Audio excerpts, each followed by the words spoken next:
దూత media power of news.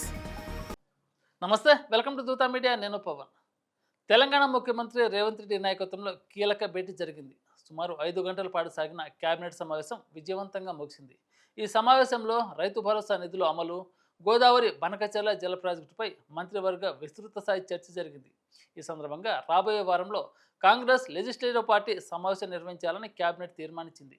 ఈ సమావేశంలో పార్టీ నాయకులకు బనకచెర్ల ప్రాజెక్టు వివరాలపై వివరణాత్మక ప్రజెంటేషన్ అందించాలని నిర్ణయించారు.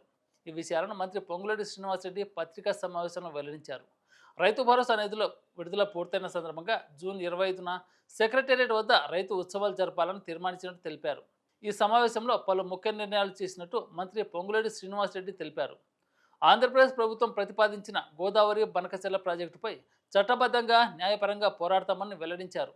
చౌటుప్పల్ నుంచి సంగారెడ్డి వరకు 180 కిలోమీటర్ల దూరంలో ఆర్ఆర్ఆర్ నిర్మాణానికి అనుమతి ఇచ్చినట్టు తెలిపారు. తెలంగాణ నీటి హక్కులను రాష్ట్రానికి సంపూర్ణంగా అందించాలని తీర్మానించి చెప్పారు. రాష్ట్రంలోని అన్ని జిల్లా కేంద్రాల్లో అక్టోబర్ 31 నాటికి తెలంగాణ తల్లి విగ్రహాలను స్థాపించాలని కేబినెట్ నిర్ణయించింది. అలాగే ఆదర్శ రైతు సంఘాల పునర్నిర్మాణంపై సమీక్షించినట్టు మంత్రి పొంగులేటి వెల్లడించారు. సంగారెడ్డి జిల్లాలోని నారాయణఖేడ్, జైరాబాద్ ప్రాంతాలను కొత్త మున్సిపాలిటీగా గుర్తించడాన్ని ఆమోదం తెలిపినట్టు తెలిపారు.